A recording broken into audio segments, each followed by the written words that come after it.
Meus amigos, bom dia. Teremos aqui uma conversa rápida sobre um tema que o ministro Carlos Alberto tinha definido. Então eu vou dividir mais ou menos, são 2 horas, é muito tempo.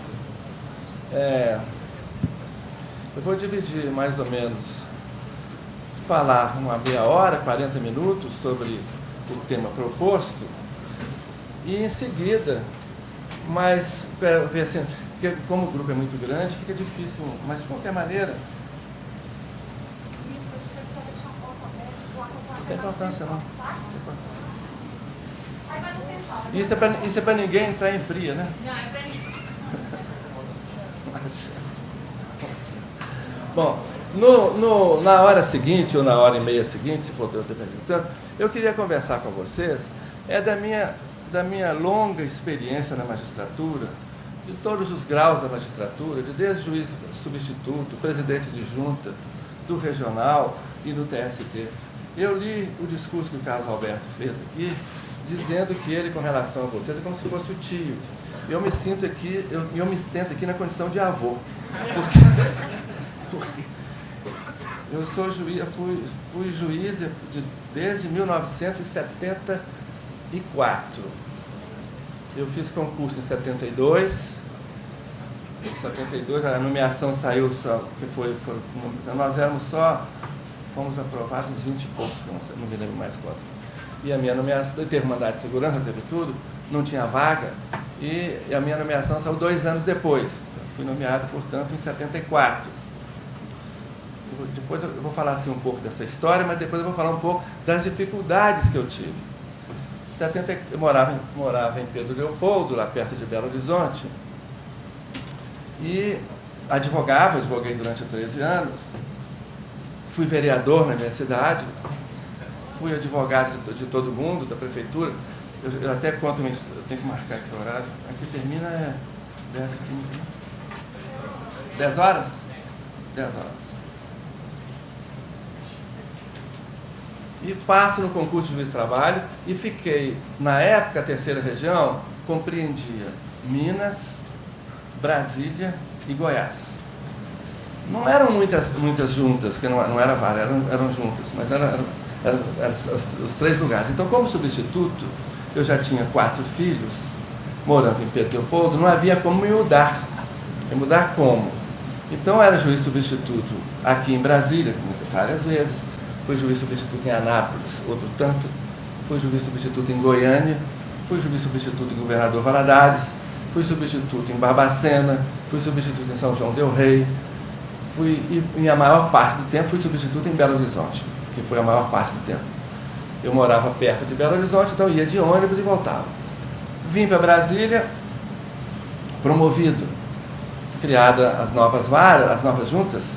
Então eu fui promovido para juiz-presidente da 8ª Junta de Conciliação e Julgamento de Brasília, onde fiquei de 1900 e... Isso foi em 79, eu fui promovido para Brasília. Portanto, 5 anos como substituto. Aí mudei com a família para cá, aí em 1990, eu fui para o Tribunal Regional. Eu até quando me despedi aqui do tribunal, eu contei esse fato. Eu disputei 2 vezes o regional com merecimento. A primeira eu perdi e na outra eu não ganhei. Então eu fui para o tribunal pelo mérito do merecimento, da antiguidade. Foi por isso que eu fui para o tribunal. No tribunal fiquei apenas 5 anos. Eu era o vice-presidente do Tribunal Regional do Trabalho, me preparando para ser o presidente, coisa que eu não queria ser, não tenho muita habilidade.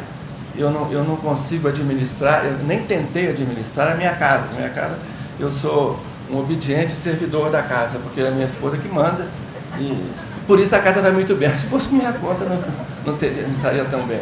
Bom, então fiquei no tribunal só 5 anos, vim para cá em dezembro de 95, e agora, no mês de janeiro de 2007, conferida a minha certidão de nascimento, tivemos a surpresa de saber que eu completei 70 anos.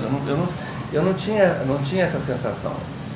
Mas mandei buscar uma certidão nova na minha cidade e veio com a mesma data. Ou seja, não se faz cartório como antigamente. tive esse desprazer.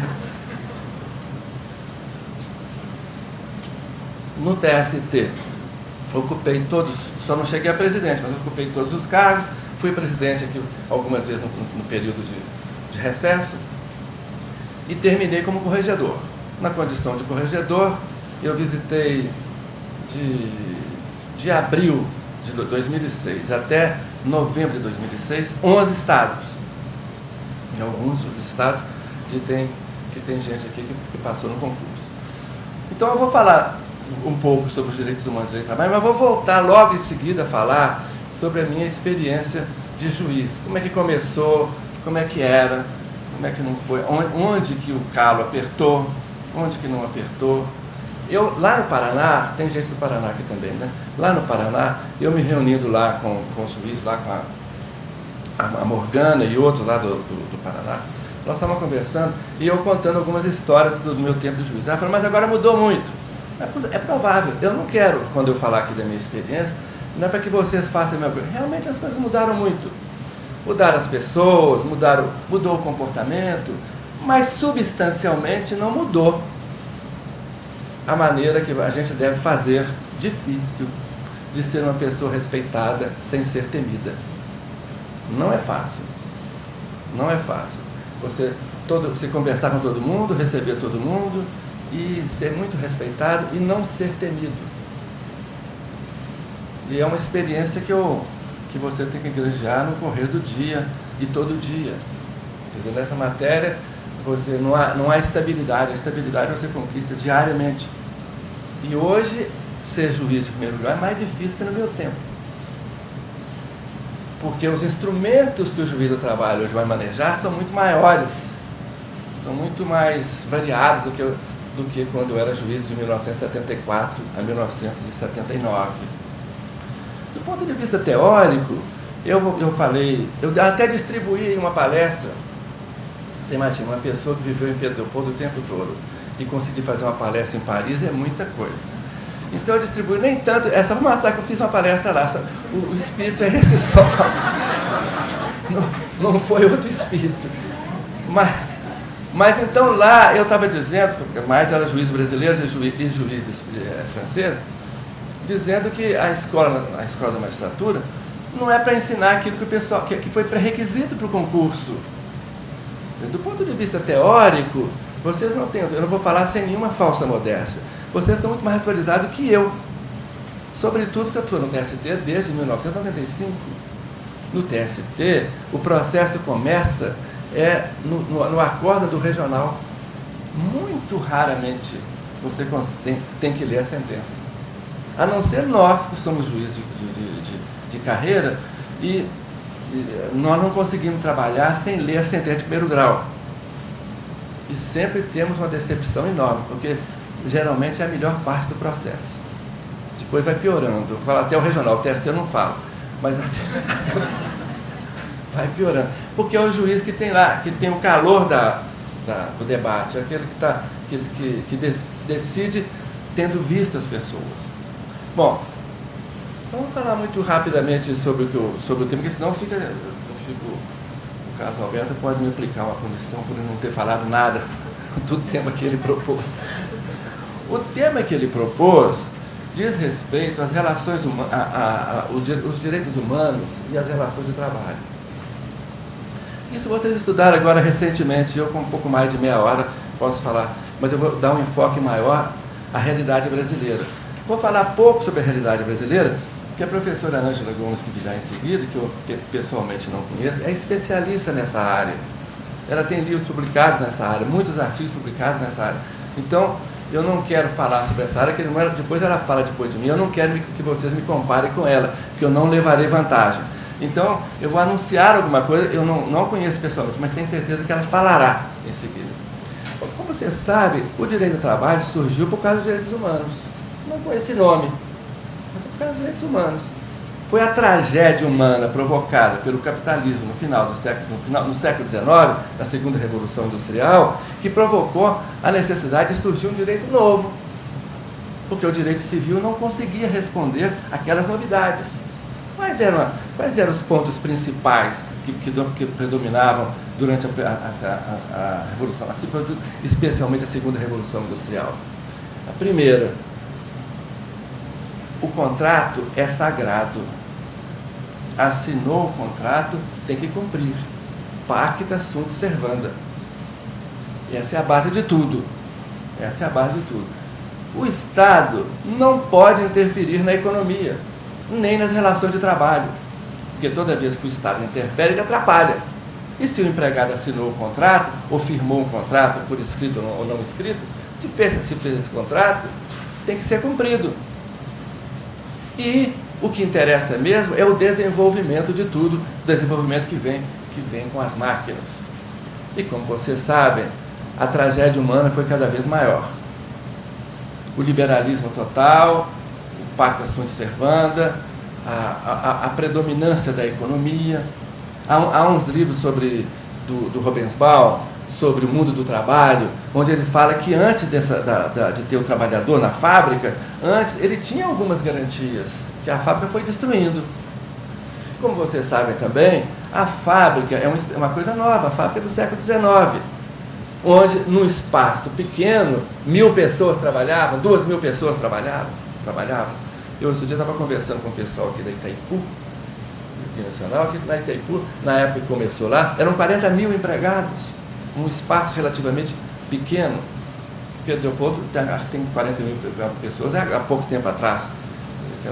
Eu fui eleito em Pedro Leopoldo vereador com 140 votos. Tinha um pouco mais de eleitores. Mas a fábrica, então, reunia todo mundo ali, os empregados. E, como sabem, ao lado da fábrica, criou-se também as vilas operárias, para que o empregado trabalhasse perto da fábrica, para que não perdesse tempo. Ele tinha que chegar cedo, ele trabalhava de sol a sol. Então, se ele morasse longe, perdia-se aquele tempo. E os empregados começaram a conversar. Porque quando no tempo que predominava o ambiente rural, o número de empregados podia ser até maior, mas isolados, eles não conviviam. E convivendo, começaram a descobrir que aquelas mazelas da vida deles não era por causa da religião, não era por causa da lei, era por causa da injustiça enorme que eles estavam. E começa então a grande questão social na segunda metade do século XIX,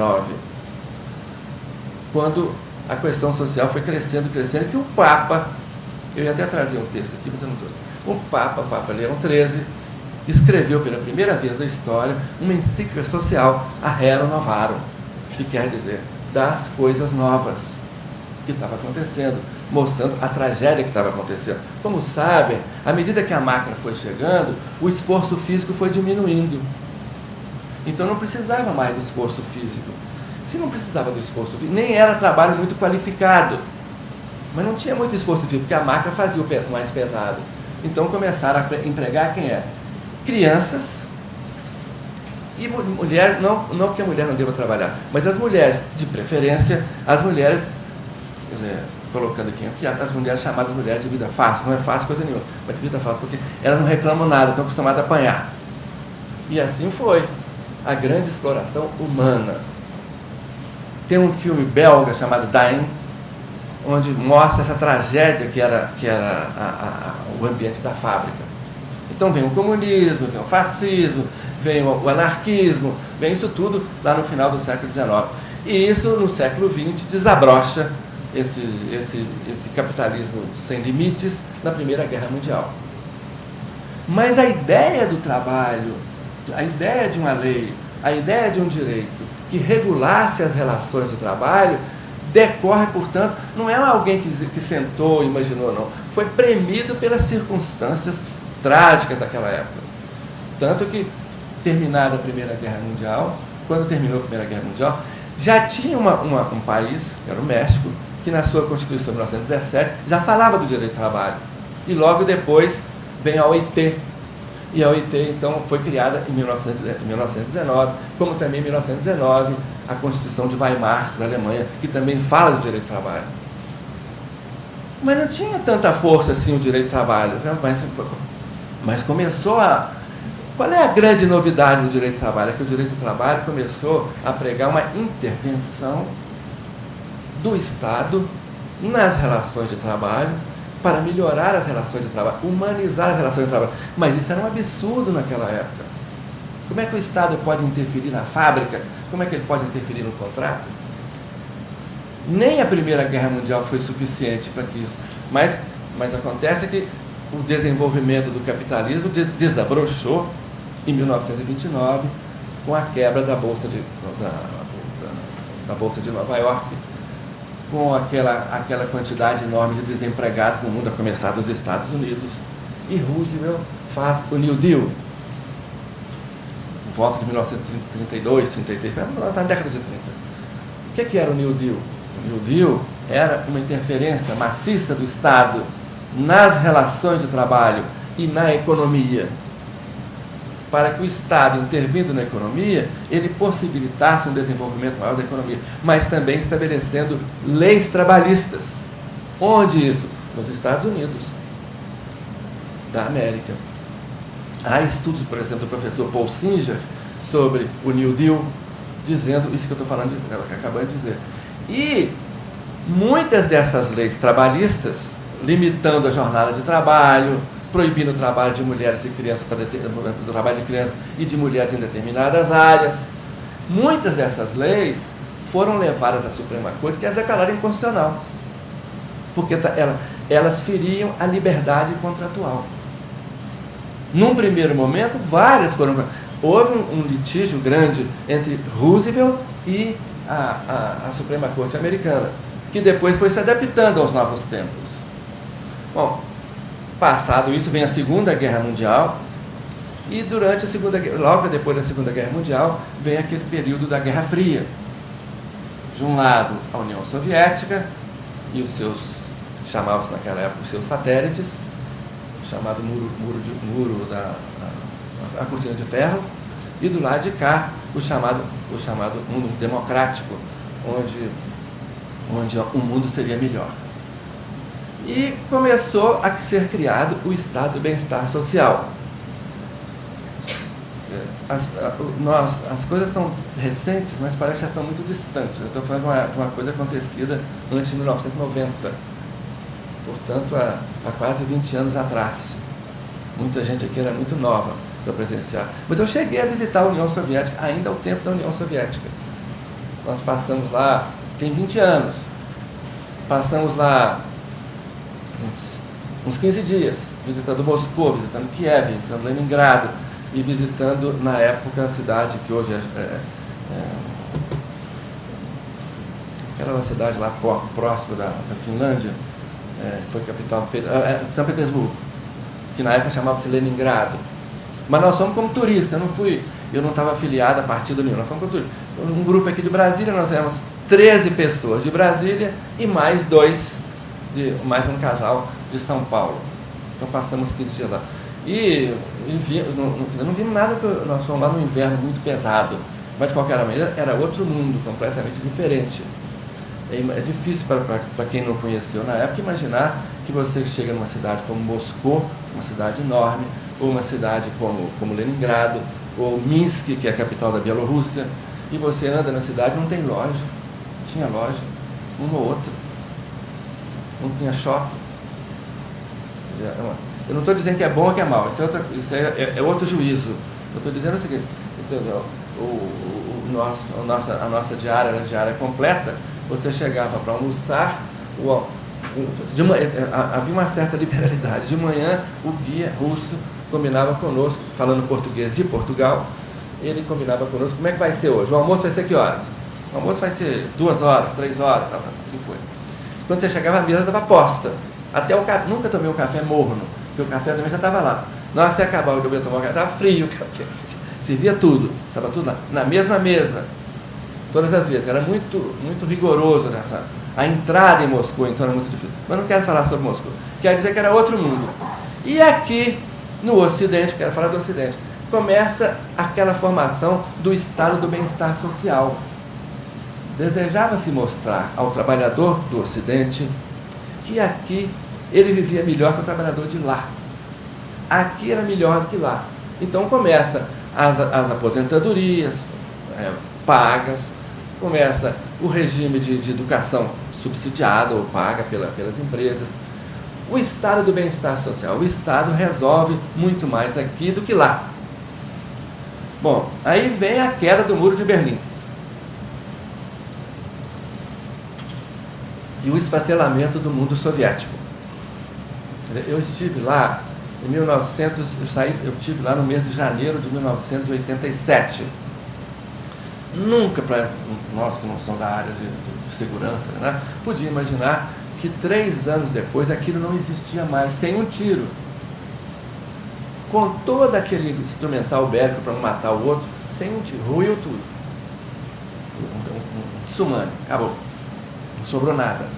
Bom, nessa época, 1990, sai um livro na Europa, que aqui no Brasil foi traduzido com o nome de Depois da Queda, onde participa a nova esquerda, a New Left europeia, onde escrevem o Norberto Bobbio, o Robensbaum, que eu estou lembrando aqui agora. E o Robensbaum, num artigo, ele escreve 2 artigos nesse livro.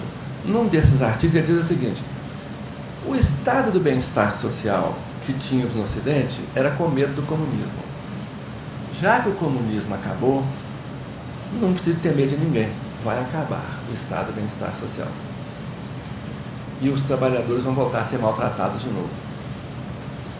Lamentavelmente, não vou dizer que tenham sido absolutamente proféticas, mas razoavelmente proféticas as palavras de Robensbaum. De lá para cá, começou, não exatamente em 1990, já depois do problema do petróleo, que é nos anos 70, já nos anos 80 já se começou a falar do Estado mínimo. Já se começou a falar respeitar os contratos, tal como ele estava escrito. E já começou a falar que quem deve resolver as questões entre empregados e empregadores são empregados e empregadores, sem interferência de ninguém. Esse é o quadro mundial. Desse quadro mundial, eu vou voltar um pouco para falar da realidade brasileira nesse quadro. Antes eu quero lembrar que tem um escritor gaúcho chamado Viana Mug, que escreveu um livro lá na década de 40. De vez em quando eu cruzo com esse livro ainda, que se chama Bandeirantes e Pioneiros. Não sei se alguém aqui já viu esse livro pela frente, Bandeirantes e Pioneiros. Nesse livro, que não é um livro atualizado, porque, por exemplo, ele não dá tanto enfoque assim aos aspectos econômicos, mas o Viana Mug procura responder a seguinte questão: por que os Estados Unidos e o Brasil nasceram na mesma época, isto é, século XVI, XV para XVI, por que lá o desenvolvimento foi tão grande e aqui tão pouco? O que aconteceu? Será o que aconteceu para permitir essa grande divergência? Eu não vou contar o livro, eu vou contar apenas como é que ele fala do livro, como é que ele começa. Ele fala assim: será que foi a colonização? A colonização aqui portuguesa e lá a colonização inglesa? E ele desmente isso, dizendo que aqui no Peru, acho que é no Peru mesmo, houve uma época que eles resolveram colonizar uma parte do Peru, aqui na parte amazônica, com alemães. E na terceira geração só tinha o olho verde e ele era louro, o resto não tinha mais nada. O resto era totalmente maia, azteca e inca, não tinha nada mais do E, como você sabe, a colonização portuguesa aqui no Brasil, sob certo aspecto, não foi muito boa. Mas há uma coisa daquela época que nós vivemos até hoje. Diz o Viana Mug o seguinte: só mais uma coisa aqui.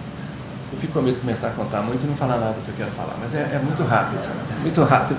Então veja, diz o Viana Mug que, por exemplo, seria, o que mais que seria? Então ele fala assim: Pero Vaz de Caminha, ele não saiu do navio. Ele ficou impressionado com as Índias, fazendo referência às Índias. Isso ele ficou impressionado. E disse que a terra era boa, nela tudo se plantando dá. Ele nunca plantou nada que não era agrônomo, nem era fazendeiro. Não desceu na terra. Qual é o resultado? A terra não é boa e nem tudo que se plantando nela dá. Você fala aqui, mas aqui em Brasília, aqui nessa região do Centro-Oeste, o Cerrado desenvolvimento, sim, por causa da Embrapa. por causa de muita tecnologia. Nos Estados Unidos foi possível sair da costa leste para a costa oeste de charrete, de carruagem, de tudo. Hoje é praticamente impossível fazer uma coisa dessa. Mas ele fala assim, vou falar uma coisa que ele diz. O inglês que foi para os Estados Unidos, ele foi para os Estados Unidos para fazer uma nova Inglaterra. Eles estavam perseguidos na Inglaterra por causa da religião. E queriam fazer uma nova Inglaterra, sem nenhum tipo de perseguição. Como sabem, a pessoa que é ligada naquela época era um número de igrejas que não eram católicas, era pequeno, mas as igrejas de hoje, que são as igrejas que não são católicas, estava faltando a palavra, evangélicas, a leitura da Bíblia é essencial. Então, praticamente é impossível você ser evangélico, ser analfabeto. Você tem que aprender a ler e escrever. Enquanto isso, a Igreja Católica, que eu sou mais velho que vocês e falo isso sem orgulho nenhum, só porque é verdade, a Igreja Católica sempre, no ano passado, antes do Vaticano II, sempre recomendou a não leitura da Bíblia, porque você pode não entender o que está escrito na Bíblia. Então, veja, aqui temos uma parte de analfabeto até hoje, lá não. Lá, até por motivo religioso, era necessário. Mas ele fala, e outra coisa, o inglês foi para os Estados Unidos levando a família, ao contrário do português que deixou a família lá. E como sabem, por aqui, abaixo do Equador, valia tudo, ou valia tudo. Então, o português deixando a família lá, mas veja, como é que ele entrou no Brasil, diz o Viana? Ele entrou de costas. Os olhos continuaram voltados para a Europa, como estamos até hoje. Eu mesmo, eu já comecei falando que falei em Paris, já falei que tive na União Soviética, porque isso dá valor para a gente. Isso está no nosso inconsciente coletivo.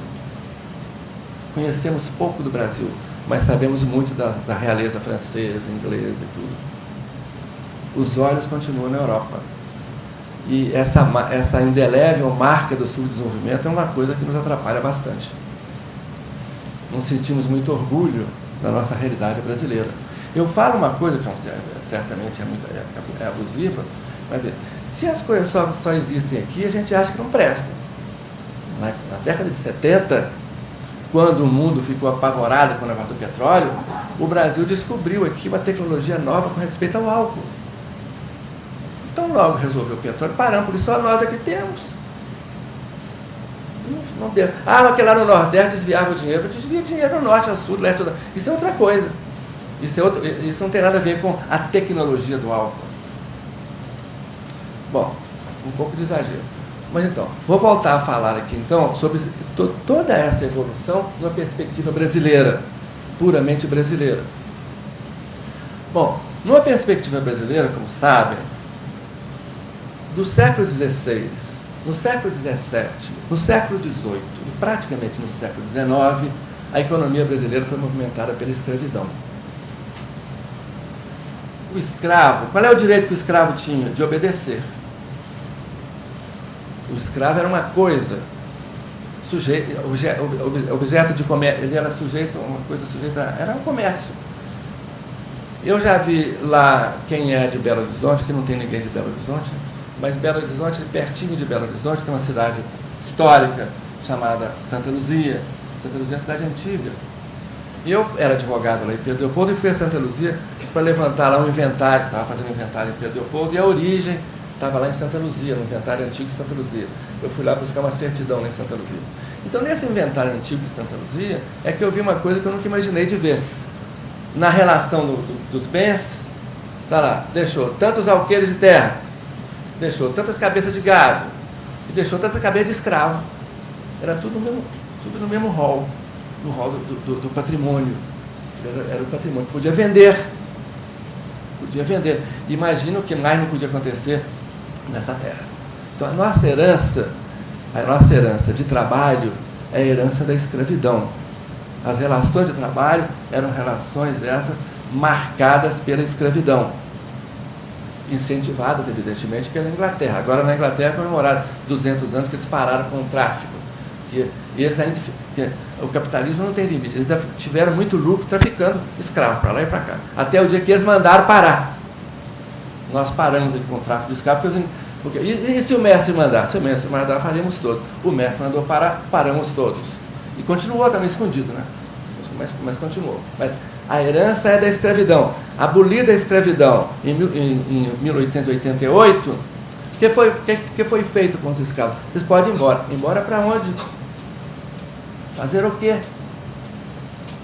Eu estava dizendo aqui fora agora que eu me aposentei agora, em janeiro, depois de 32, 33 anos como magistrado, e eu agora estou em estágio probatório, eu estou mais ou menos desorientado, não sei se faço isso, se faço aquilo. Veja, mas continuo recebendo. Imagina um escravo, pode ir embora. É uma parada. Então tá a Magda e a Vasco lá do Rio Grande do Sul, a Magda tem um artigo que ela até cita a professora Ângela, que vai falar aqui em seguida, vai dizer o seguinte: com a escravidão, você pode ir embora.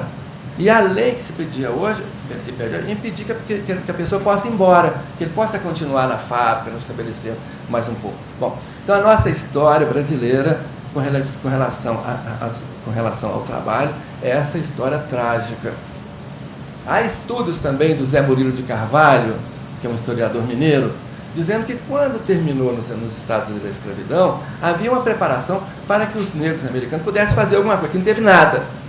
Encerrou. Fechou a escravidão. E eu pergunto, as marcas da escravidão continuam ainda nas relações de trabalho no Brasil? Vamos falar um pouquinho sobre isso em seguida. Mas então, quando terminou a escravidão aqui, começaram as leis trabalhistas. Greves, teve muita greve em 1905, 1912, 10, não sei, greve de alfaiate, de greve disso, greve daquilo. E o primeiro sindicato brasileiro que surgiu foi um sindicato, lá em São Paulo, foi um sindicato trabalhador rural. Eu tenho esse aqui escrito, eu não vou procurar, mas o fato é verídico. E eu não sei se o Zé Murilo de Carvalho, um desses que estuda essa matéria, fala: o primeiro sindicato aprovado, reconhecido, foi um sindicato rural. Por quê? Porque o pessoal que trabalhava no meio rural naquela época, era o que ele era? Eles eram estrangeiros. Eles tinham vindo da Itália, eles tinham vindo da Polônia, sei lá de onde que vinham. E as embaixadas que moravam no Rio davam proteção a eles. Então, por isso é que alguma proteção. Esse pessoal que veio, diferentemente dos escravos, houve um movimento para facilitar a vida deles. Terra, pagar essa terra de maneira mais suave, não pagar auxílio, então, que os escravos não tiveram. Então, o primeiro movimento sai lá, é movimento ligado ao trabalhador rural, que era pouca coisa, mas era um trabalhador rural. E aqui, na área urbana, lei que proíbe o trabalho de menor, proíbe o trabalho de mulher, a carta de pensão funcionou. No mais, essas leis não funcionavam. Não funcionavam porque ninguém acreditava naquilo. E a vida continuou do mesmo jeito, como se nada tivesse acontecido com relação às leis que surgiram. O Brasil, um país essencialmente agrícola, a população trabalhadora espalhada por toda parte, e de outra parte você vai ver um rol de leis importantes, mas que não valia nada na prática. Até que vem a Revolução de 30, que certamente a professora Ângela falará sobre esse assunto aqui. A professora Magda, lá no Rio Grande do Sul, vai publicar um livro agora sobre a influência da Revolução de 30. Eu vou falar um pouco sobre a Revolução de 30. A Revolução de 30, falar da Revolução de 30 naquilo que interessa para nós aqui. A Revolução de 30 é talvez a grande revolução brasileira, porque a partir dela vai encerrando um ciclo agrícola e começando um ciclo industrial. Vai encerrando um ciclo rural, o pessoal que vivia no meio rural, e iniciando um ciclo urbano. A cidade que eu nasci, que eu vivi, que eu falei que Pedro Leopoldo, que está pertinho de Belo Horizonte, a cidade dependia da fazenda para tudo. As melhores casas eram dos fazendeiros, o comércio vendia para os fazendeiros. Hoje mudou, porque hoje tem fábrica lá, tem estrada para Belo Horizonte, mudou muito. Mas então, essas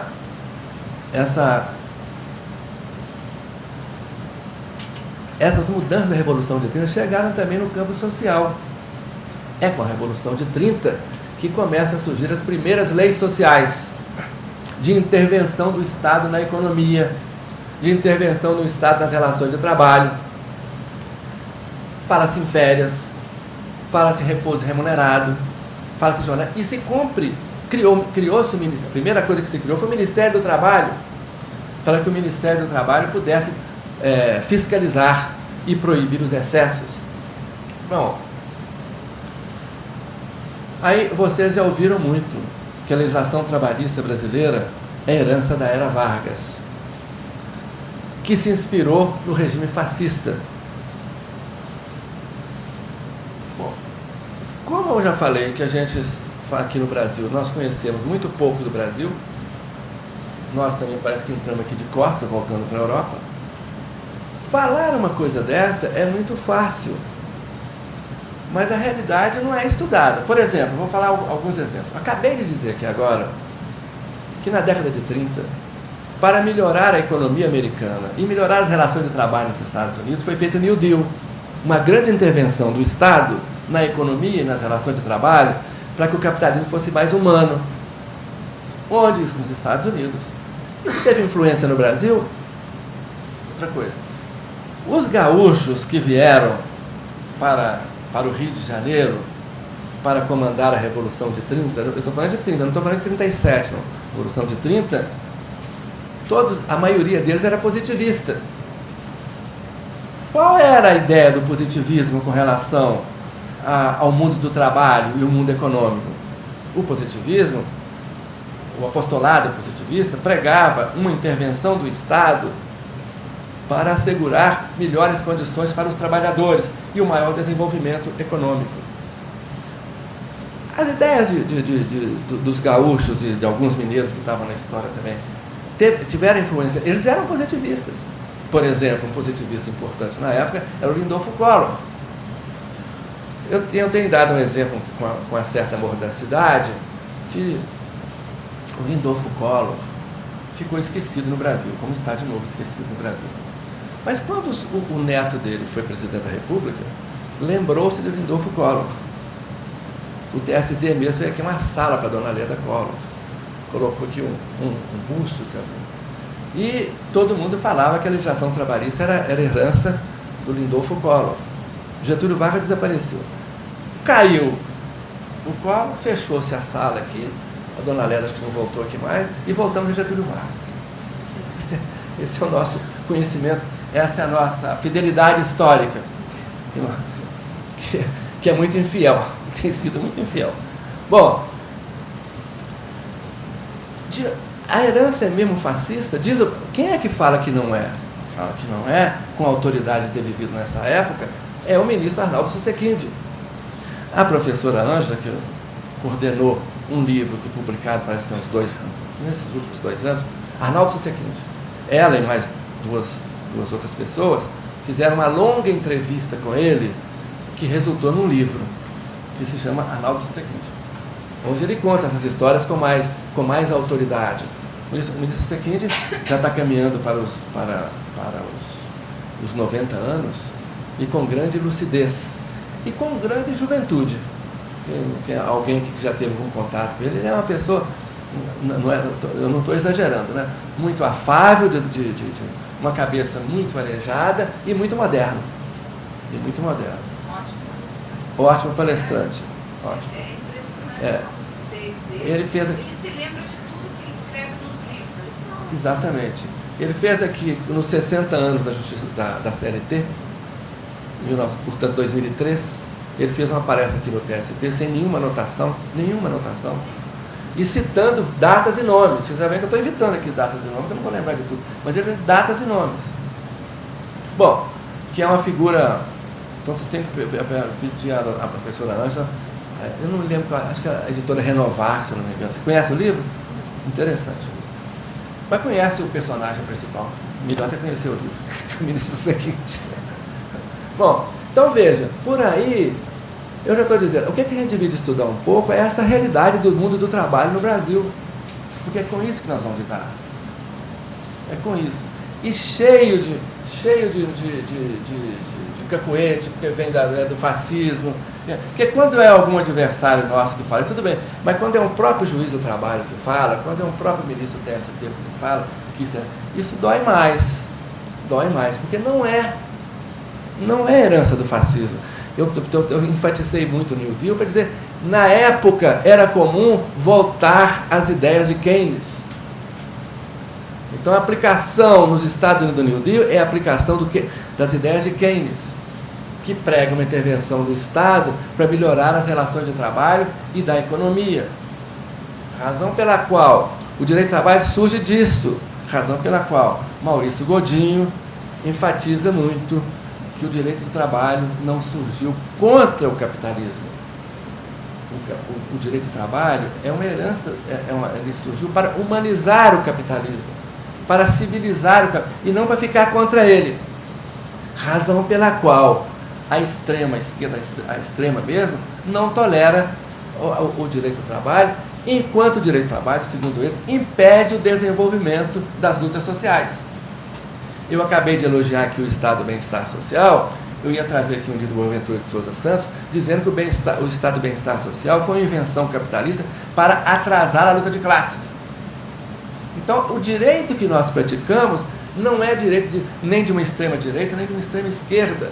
É um direito muito vinculado à realidade humana. Eu mandei distribuir umas coisas aí, eu não sei se eu acho que nessa palestra lá sobre a escola judicial, estava dizendo que, lendo um livro do Radbruch, escrito em 1924, agora, Introdução à Ciência do Direito, o elogio que ele faz no direito do trabalho, enquanto o direito do trabalho era civilizatório, o direito do trabalho interessa ao direito do trabalho o lado humano das coisas. Bom, eu vou encerrar aqui essa parte, senão eu não falo daquilo que eu gostaria de falar. Só sintetizando, o nosso direito está ultra vinculado aos direitos humanos. E eu falei que eu visitei 11 estados, e visitando 11 estados, você vê que o Brasil não é um Brasil, são muitos Brasis, diferentes Brasis. E no Mato Grosso, tem uma vara do trabalho no Mato Grosso, que para chegar lá tem que pagar pedágio para os índios, então não chega lá. Não chega. A 250 quilômetros de Manaus, tem uma cidade chamada Quari, que eu estive lá no passado.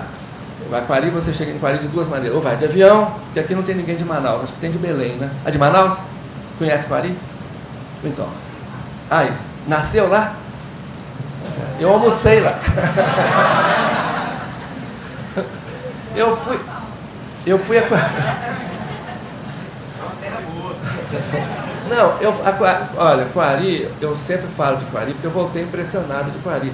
Quari é um lugar onde eu fiquei com o prefeito lá o dia inteiro, ele mostrando, porque Quari o povo vive com dificuldade, mas a prefeitura é muito rica, por causa do royalty da Petrobras. E eu entrei sem aviso numa escola municipal em Quari, escola de primeiro, menino de 3 anos, 4 anos, e fiquei impressionado. Eu tinha estado em São Paulo um pouco antes e visitei uma escola igual do Bradesco lá na Cidade de Deus, lá em Osasco. Quando eu cheguei, é do mesmo padrão, pago pela prefeitura. Tanto ele se orgulha muito para dizer que eu estou falando tudo que eu sei, é o que eu vi e que eu ouvi dele. É que lá, tudo que está lá é dinheiro público que ele sabe aplicar. Como tem hospital, o hospital não deu para visitar. Mas Quari, você chega em Quari de duas maneiras, né? Ou vai de avião, ou vai de barco.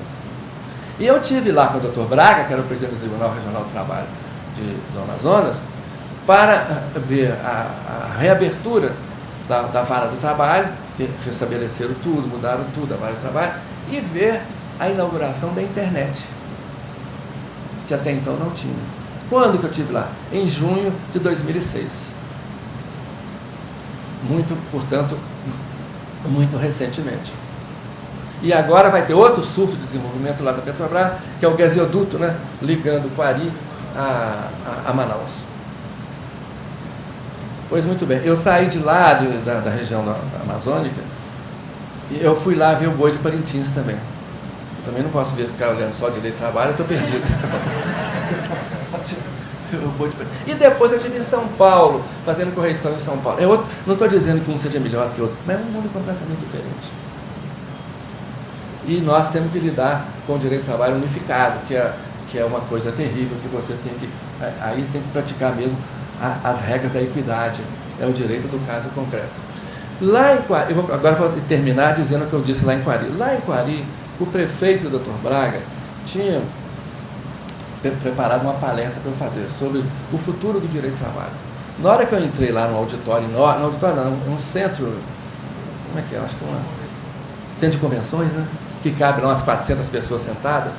Quando eu cheguei lá, estava como estava aqui todo mundo sentado e muita gente em pé. E tudo menino. Eu chegar aqui sem preparar nada e falar com vocês é fácil. Mas falar para menino, 14 anos, 15 anos, eu não sei nem a linguagem deles. Então eu animei, falei, eu vou falar no máximo 20 minutos. É um ânimo, né? Porque estava preparado 1 hora. Vou terminar aqui, nessa primeira parte, como eu comecei lá. Falei, ó, embora vocês não acreditem, eu não nasci nem nesse cargo, eu era corregedor geral, e nem nessa idade. Do dia que eu nasci até chegar aqui, muita coisa aconteceu. É o que eu vou começar agora a falar para vocês aqui da minha experiência de juiz do trabalho. Bom, eu passei no concurso de juiz do trabalho em 1972, fui nomeado em 74.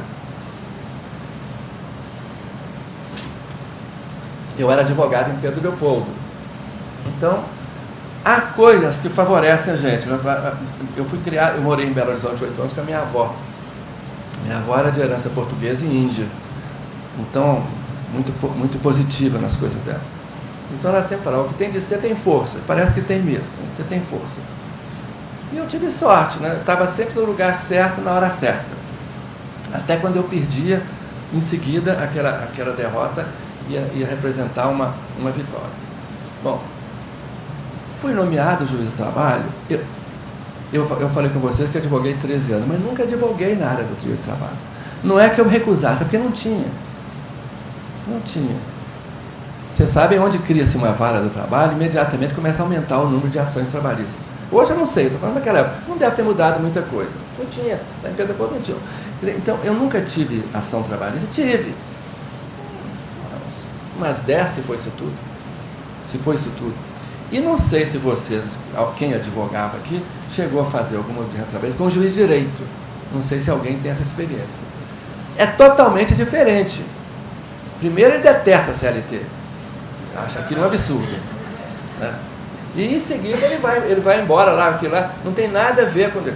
Então eu nunca tinha entrado numa junta. Aí o presidente, eu falei com vocês, eu substituto, continuei morando em Pedro Leopoldo, não tinha para onde mudar. Em Pedro Leopoldo eu tinha casa própria. Mulher e 4 filhos.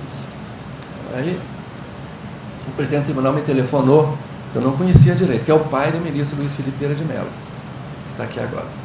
Ele era o presidente do tribunal lá, o pai dele, Luiz Felipe Vieira de Mello. Aí ele não me conhecia. Aliás, ninguém me conhecia lá em Belo Horizonte.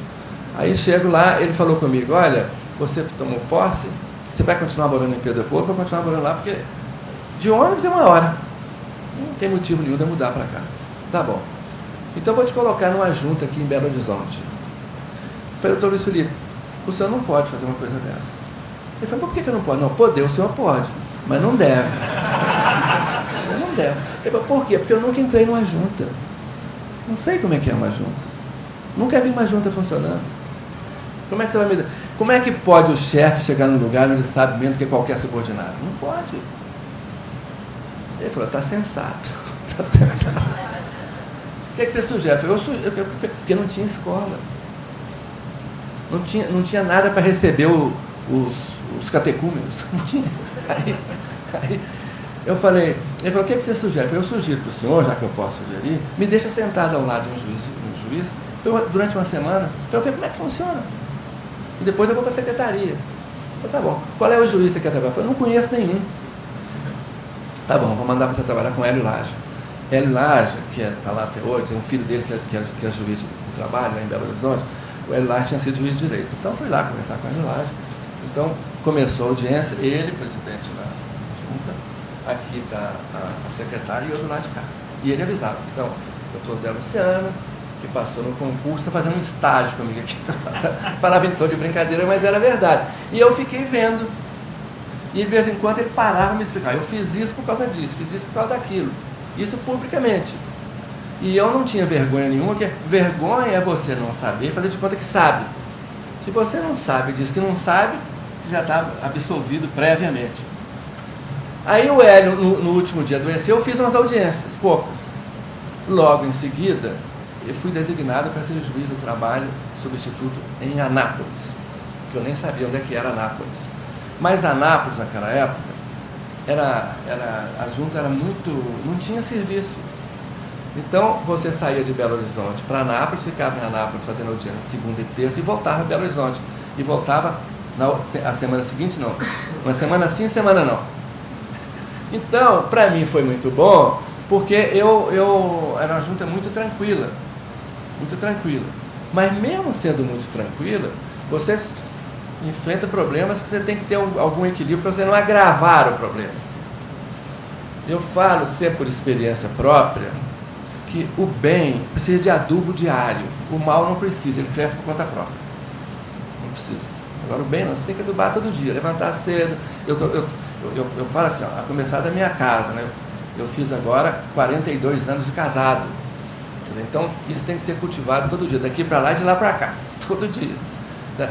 Criar, como na sua casa, na casa de cada um, o hábito de ouvir aquilo que interessa, o que não interessa. Não fica escutando tudo, que você vai escutar aquilo que não quer. Ouve aquilo que é importante. Aquela poeira, não toma conhecimento. O que derruba a gente é a poeira, aquele ciscozinho. Os grandes problemas são fáceis de resolver.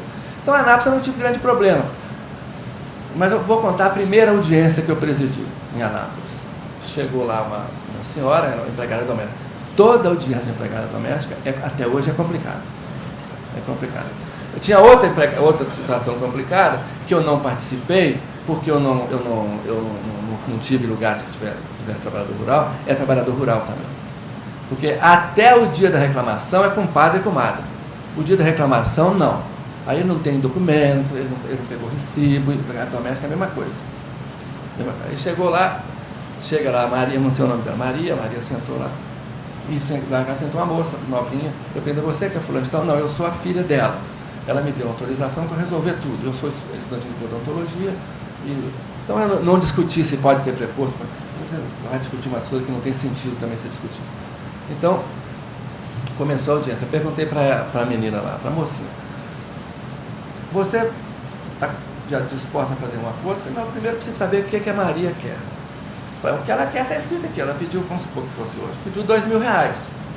O valor aqui não interessa. Você podia perguntar para ela se ela aceita? Mas Maria, você aceita R$2.000? Fico muito satisfeito. Então a moça falou para mim assim, então o senhor pode preparar uma ata de R$4.000, porque a minha mãe mandou pagar para ela o dobro que ela pediu, mas para ela sumir lá de casa. Não tem remédio, não tem isso, não tem isso. Eu falei, isso também você não pode falar. Tá bom. Pagou o dobro. Pagou o dobro. E eu não rendi aquele... Porque se eu resolvo gritar com ela, era capaz dela gritar com ela. Outra regra que eu aprendi... Olha, isso que eu vou falar. Outra regra que eu aprendi nas audiências. Fale baixo. Fale baixo. Porque se você fala alto, eu também fala alto, aqui um pouquinho só no tiro. Só no tiro. Você está desarmado? Você está desarmado? Bom, em Belo Horizonte, eu fiquei... Em seguida, eu passei uma semana, passei um mês em Goiânia. Aí foi mais pesado. Por quê? Era uma junta só em Goiânia. E o juiz de Goiânia tinha o hábito de fazer 3 audiências ao mesmo tempo. Tinha um excelente datilógrafo de audiência. Ele fazia quando o pessoal chegava perto dele, o empregado e o empregador perto dele. O classista de empregado lá no canto da mesa fazia outra. E o classista de empregador lá no outro canto fazia outra. Tudo ao mesmo tempo. E quando eles não davam conta, esperava um pouco para vir conversar com o juiz. Então veja, não é uma situação... Mas graças a Deus correu tudo bem, não houve incidente. Teve só um incidente que eu vou contar como aconteceu e vocês não vão ouvir, porque não é uma boa notícia que eu vou dar, mas vocês não vão ouvir. Que é o seguinte, terminou, um dia eu chego lá, eu não conhecia o doutor Herácio, fui conhecer depois. O Herácio é muito prático. Aí, bom, eu vou contar porque foi coisa pública, mas não é uma coisa recomendada. Porque chega lá um senhor me procurando, uma quinta-feira, vamos por quinta-feira.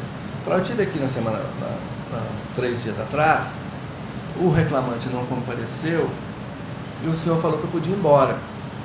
Quando agora recebi a sentença condenatória. Então isso aconteceu? Aconteceu. Porque, eu falei essa quantidade de gente, você não sabe o que aconteceu. Na época, a sentença de quando a revelia estava pronta.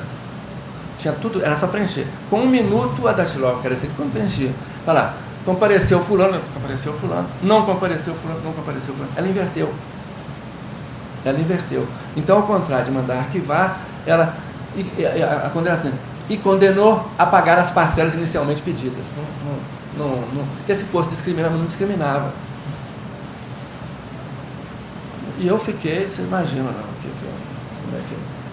como é que pode resolver uma desgraça de um trem desse? Eu sozinho naquele fim do mundo, porque para mim Goiânia era o fim do mundo. Hoje eu tenho até neta goiana, então acho Goiânia, sempre achei bom, mas agora acho melhor. Tem uma neta que mora em Goiânia. Aí chega o doutor Erasto. Erasto é mineiro como eu, mas ele foi criado em Goiás, então o lado goiano prevalece, o lado mineiro. Eu falo sempre com ele. Aí contei para ele, em pele, todo mundo assistiu. Ele falou, quem é que é o advogado do empregado? Porque o empregador estava sozinho. Foi o advogado do empregado, o doutor Adear. Então, eu me lembro até hoje o nome dele. Ele falou, o Adear é um homem direito, mandou chamar o Adear. Adear, está acontecendo isso aqui assim, o seu cliente veio no meu cliente, não veio, era para arquivar. O que aconteceu? A moça aqui, ela fez o seguinte, ela pegou errado, trocou e fez a sentença errada. Rasgou a sentença, jogou no lixo, por isso que eu não queria que vocês ouvissem. E foi feita uma outra dizendo que estava arquivado. Então, eu tive, mas isso é um absurdo, eu também acho. Mas pelo menos salvou a minha pele. Eu não estou dizendo para vocês fazerem a mesma coisa. O que eu estou falando para vocês é que eu estou dizendo o que aconteceu. Eu não estou aqui recomendando uma ação rescisória dessa natureza. Que isso é uma ação rescisória. Veja, logo depois aconteceu com a empresa lá de Goiás, que já estava tudo pronto, assinado e tudo, e a empresa chegou atrasada e queria que eu fizesse uma outra ata. Eu não fiz. Esse caso é um caso extremo que aconteceu. Eu quero dizer, o que acontece com a junta de conciliação de trabalho? Aí em Goiânia, que eu morava em Minas, então em Goiânia eu estava sozinho aqui em Goiânia.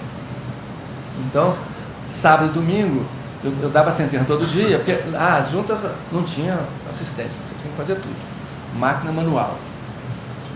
Então, eu pus uma máquina da junta lá no hotel e trabalhava muito, sobretudo sábado e domingo. Porque sábado e domingo, se você ficar à toa, um tempo eu não pago, eu conhecia muito pouca gente em Goiânia. Então, sábado e domingo era o dia que eu dava sentença. E fui aprendendo ao dar sentença que uma instrução você deve fazer depois que você lê o processo que você vai instruir. Então, descobri uma outra coisa, na prática, que eu também posso falar aqui com a porta está aberta, mas é como se estivesse fechada, que nem todo advogado prepara o processo que é dele. Não prepara. Então, eu só fazia audiência da seguinte maneira, eu levava o processo para casa. Hoje tem outros recursos, estou falando dos recursos que eu tinha na época. Lia o processo e fazia em cada folha um resumo do processo. O que tem que ser provado e por quem? Tem que ser provado isso, e quem vai provar é fulano de tal, porque ele não contestou, tem que ser provado aquilo. Então, quando iniciava a audiência, eu fazia aquilo que já no processo civil se recomendava. Eu definia a prova. O que nós vamos provar? Então, olha, vamos discutir agora o que nós vamos provar, para que nós não perca tempo.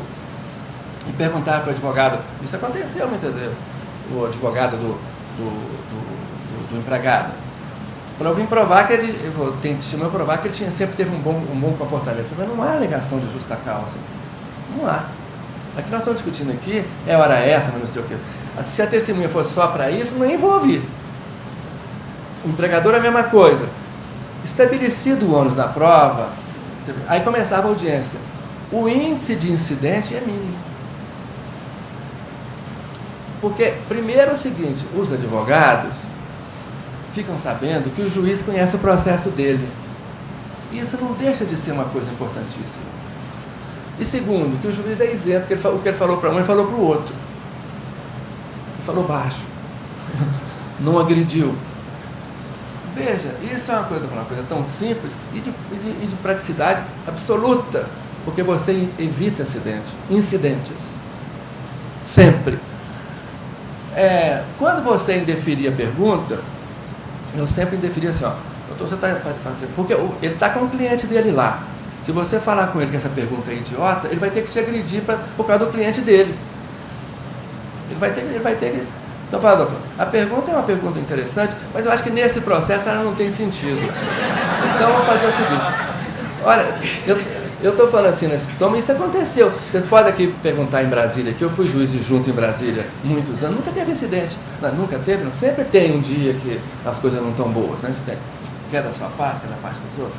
Mas o que acontecia? Falar, mas de qualquer maneira, como se eventualmente o senhor perder, vai ter recurso, eu já vou colocar aqui que o senhor requeriu e eu indeferi e o senhor protesta. Pronto, eu não tenho interesse. Se eu tivesse interesse que a minha sentença prevalecesse, eu não podia ser o juiz. Tinha que passar para outro. Até nos dias em que as coisas... Da única sentença que eu tenho, porque vocês vão ver que quando vocês derem uma sentença, e a melhor coisa que tem é ler as contra-razões. Eu nunca li as razões do recurso.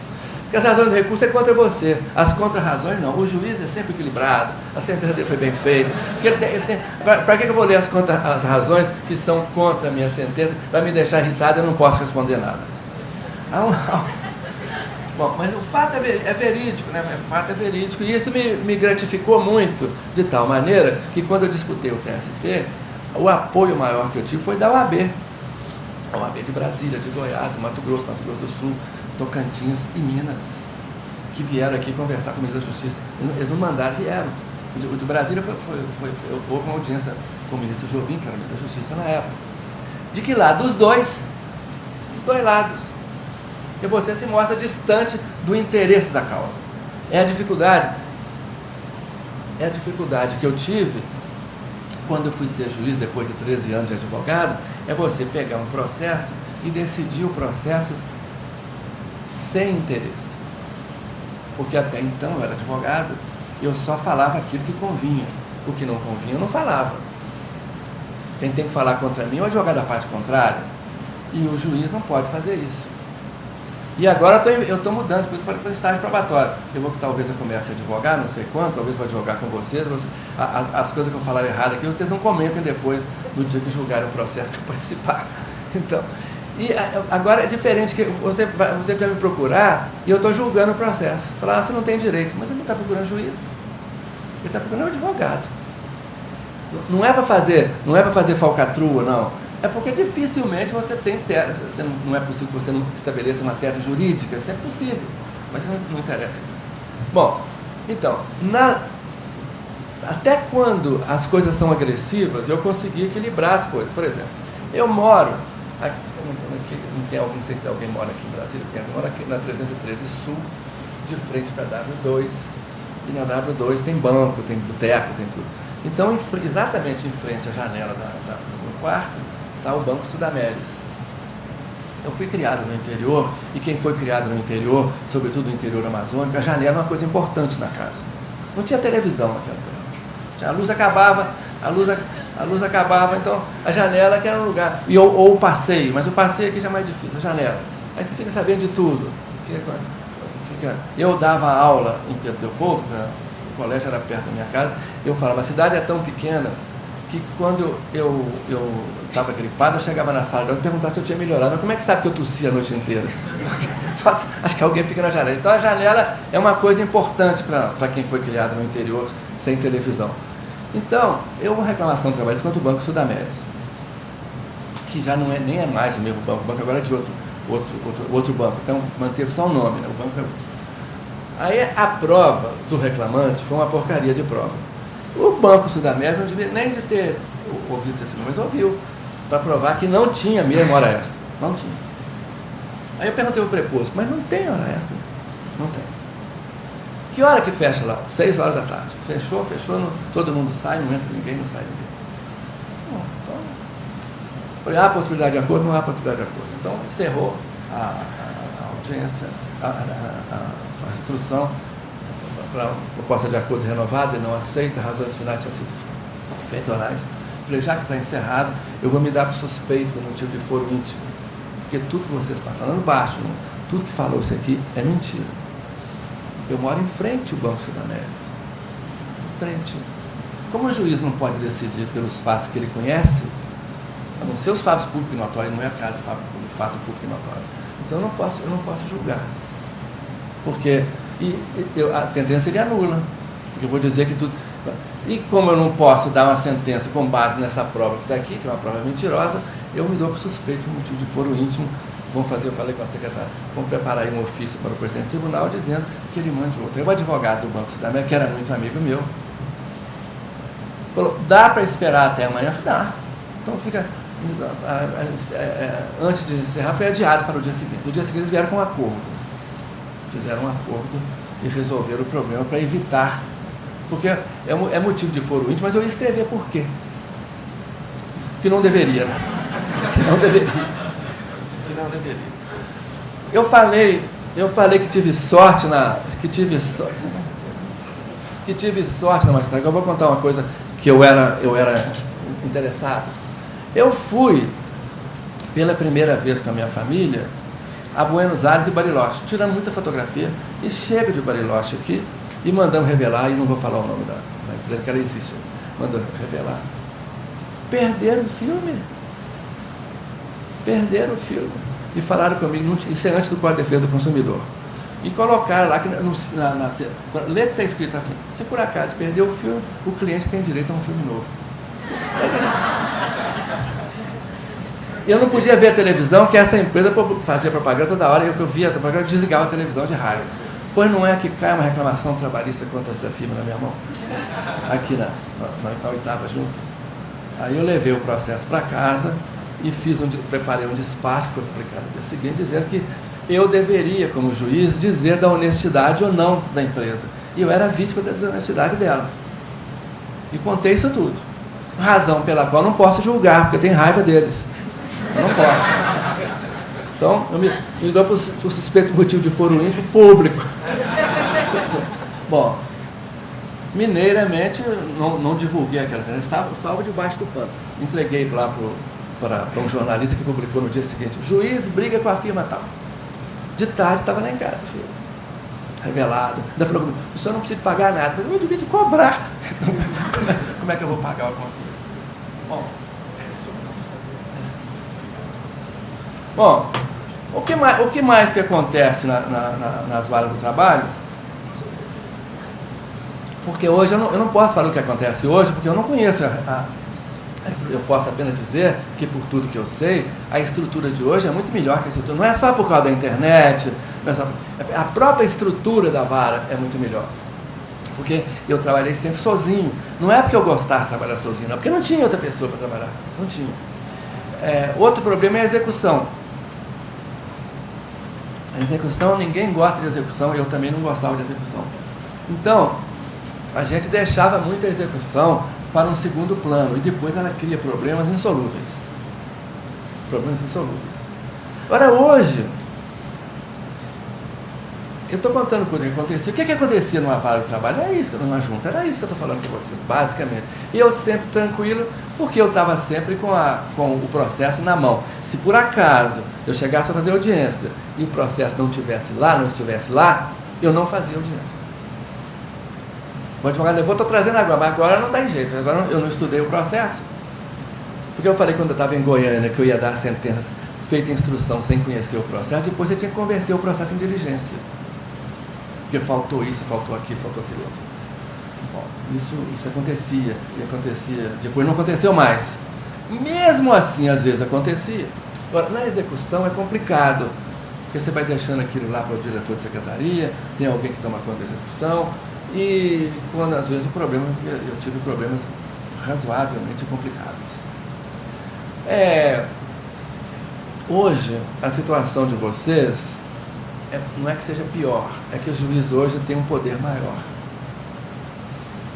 Eu sou de um período onde estavam começando as cautelares. E os tribunais tinham um entendimento pacífico de cautelar, não podia ter cautelar satisfativo. Satisfatório é para quem ganhou, né? Para quem perdeu não foi satisfatório, satisfativo. Bom, aí dificilmente você tinha oportunidade de despachar um pedido urgente, praticamente não tinha. Quase não tinha. Hoje não. Hoje o leque de oportunidade do juiz de decidir num processo na hora, antecipação de tutela, que antecipação de tutela já existia no processo de trabalho. Aquele dispositivo que diz que você pode determinar, impedir a transferência do empregado, isso que a Justiça do Trabalho dizia que aquilo era uma cautelar, não era cautelar, aquilo era antecipação de tutela. E a primeira pessoa que fez uma acordo aqui no TST dizendo que isso não é cautelar, isso é antecipação de tutela, foi o ministro Marco Aurélio, um acordo cérebro do ministro Marco Aurélio. Nesse caso ele não foi vencido, ele tem muito orgulho, eu sou muito amigo dele, ele tem muito orgulho de ser vencido, mas nesse caso não ficou vencido. E hoje vocês ainda vão ter um leque de decisões do juiz do trabalho, hoje é muito grande. É muito grande. Eu não sei como é que as coisas estão acontecendo, não sei. Acidente de trabalho, o representante comercial autônomo, o que está acontecendo, eu não sei. O certo é que isso todo, o representante comercial autônomo já era conosco.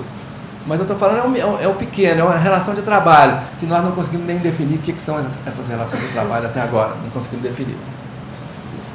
Se ela pega tudo, se ela pega o Código de Defesa do Consumidor. Tem um famoso livro lá do meu amigo lá em Minas, Antônio Alves da Silva, do meu concurso de juiz de trabalho, é o único que está em atividade, é o Antônio Alves. E ele diz que tudo é competência nossa. Ele acha até que podia acabar com as varas de consumidor e passar tudo para a Justiça do Trabalho, que tem mais estrutura do que a Justiça comum. Mas hoje, por exemplo, deixa eu dar só um exemplo do que eu estou falando aqui com relação a isso. Lá em Porto Alegre tem uma vara especializada em acidente de trabalho. Então, todos os processos que se diz respeito a dano moral ao acidente de trabalho, vai para essa vara. Está sendo muito questionado, mesmo lá, entre os juízes, se isso deveria existir, se não deveria existir.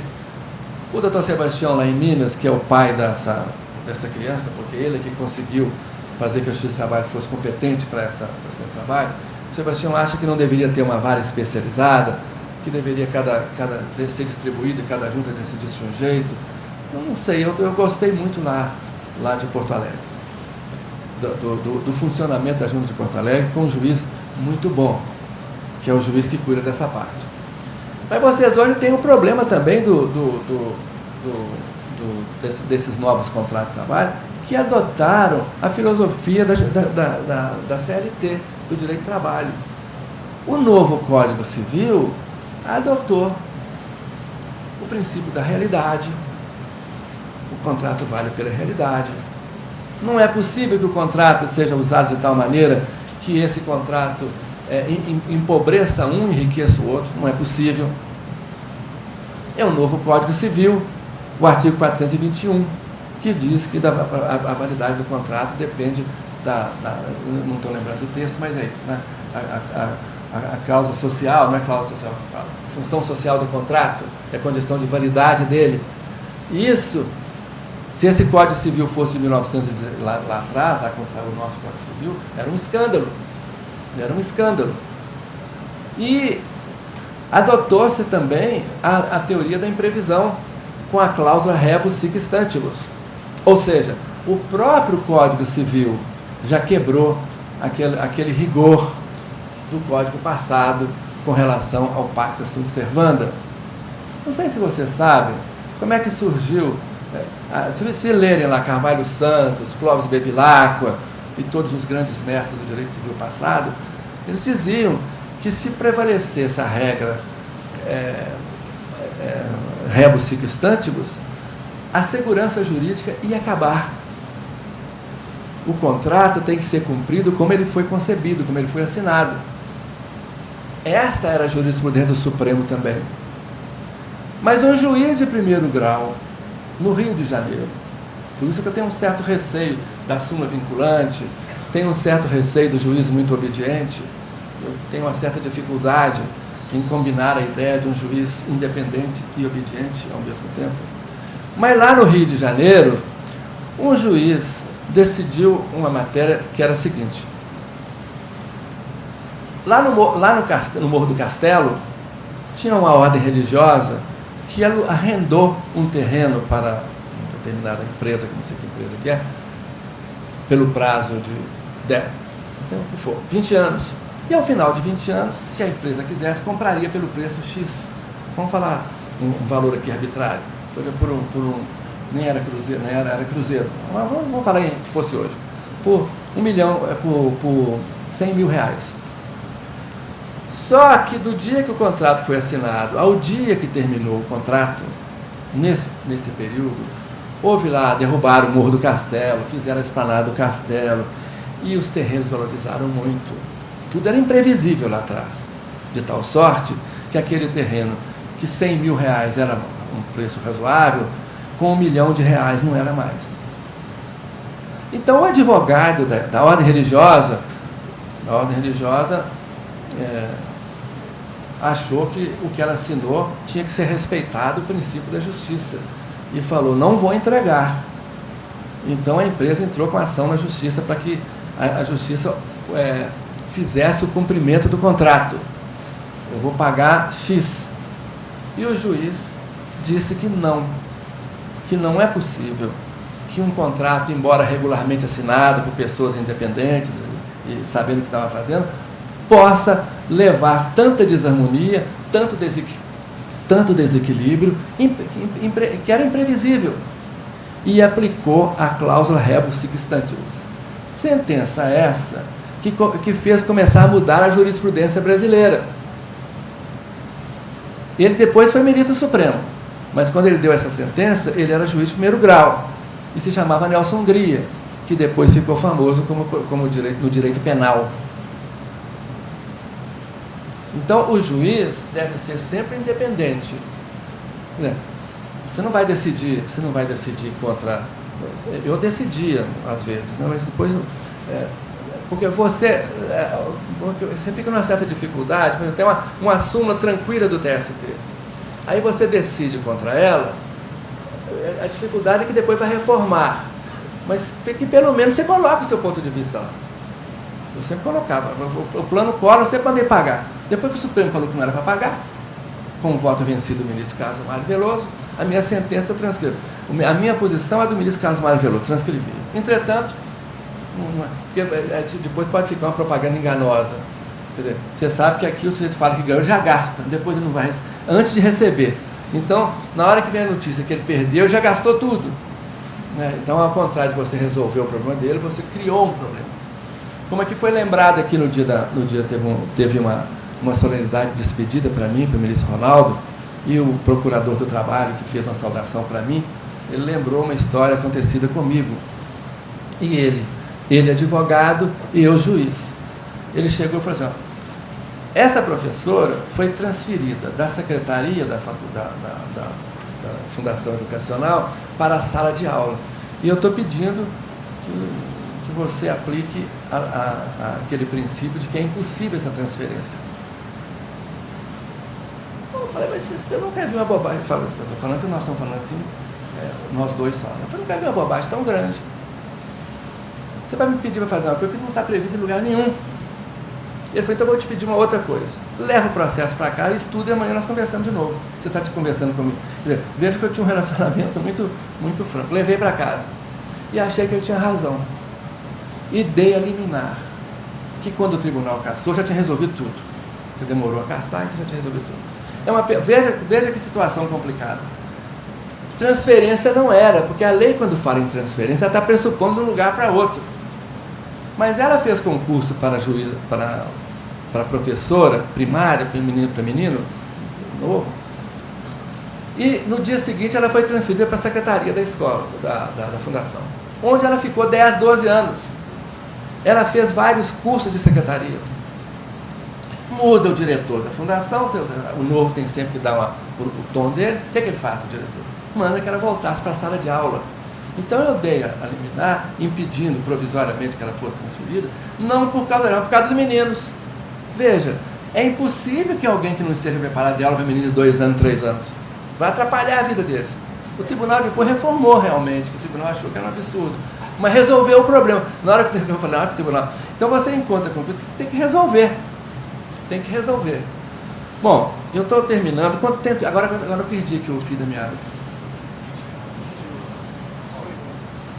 Quanto? 20 minutos? Bom, então vamos continuar falando aqui dessas histórias. O advogado, de um modo geral, pega a gente, o juiz novo, o advogado trata o juiz novo como o aluno trata o professor novo. Vê se ele sabe. Toda a sala, eu dei aula há muito tempo, toda a sala de aula assim. Ele não está querendo nada, ele está querendo só te testar.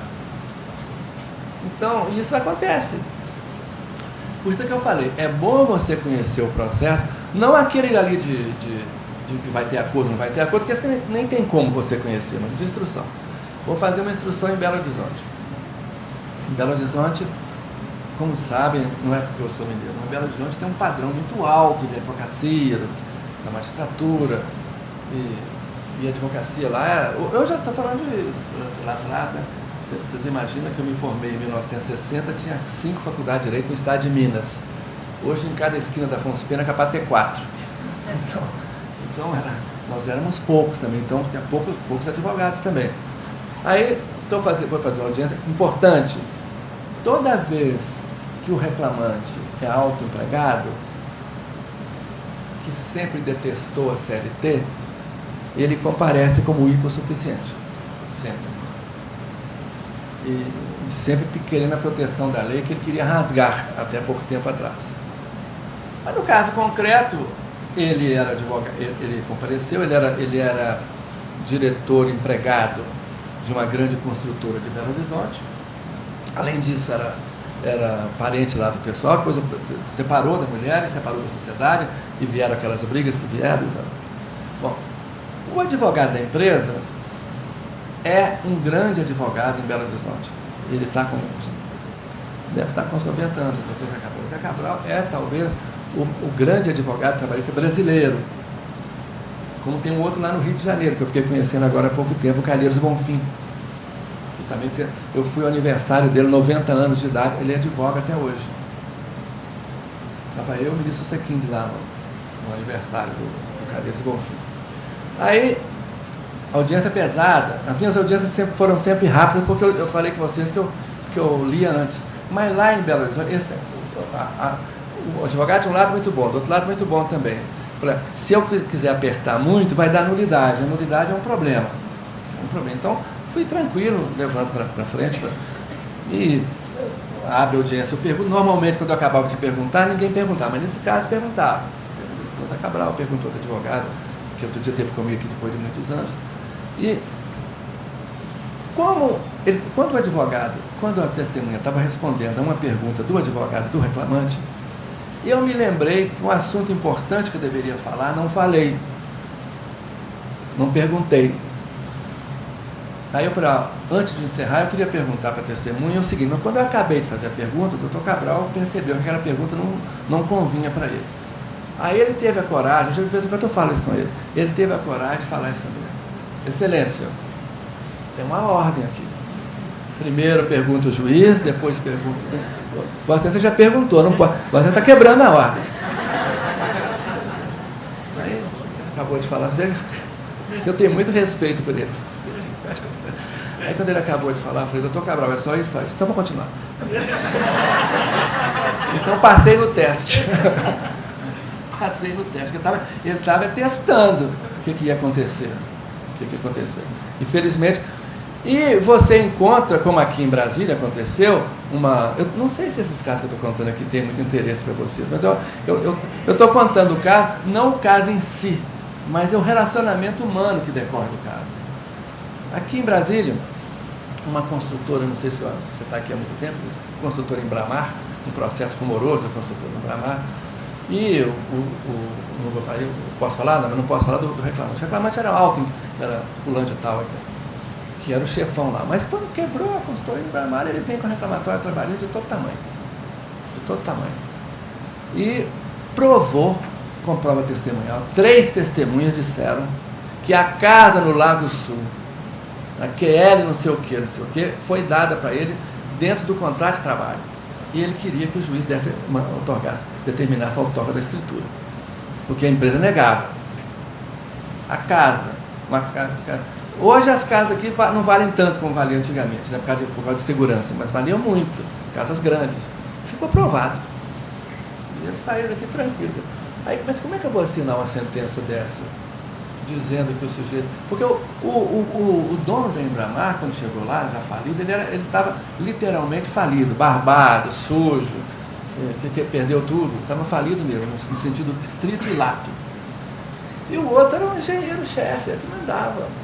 Então, bom, Brasília, no princípio, aconteceu muito disso. A pessoa chegou aqui com um caminhão e virou dono de empresa.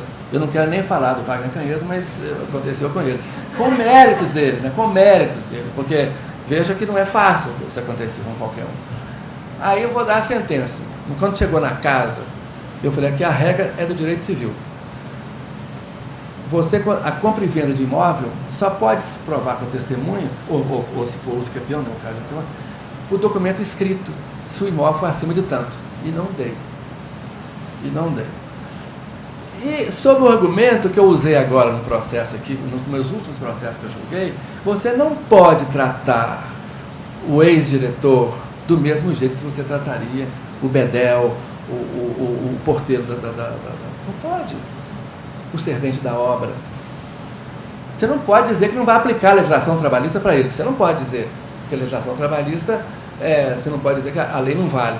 Mas quando você for aplicar a legislação trabalhista para um maior, tem que ter, eu ia falar mão leve, mas mão leve tem outro sentido. Tem que ser com mais cuidado. A proteção, não é que não tenha que ter proteção, tem. Mas, e aí é que é difícil, porque o Brasil é muito grande e você vai de um lugar para outro e não consegue nada. Eu fui juiz substituto em Corumbá. Tem alguém aqui do Mato Grosso do Sul? Corumbá. Bom, eu fiquei em Corumbá. Corumbá já tinha, isso tem muito tempo, eu era juiz aqui da 8ª Junta de Brasília. E Corumbá já estava há muito tempo sem juiz.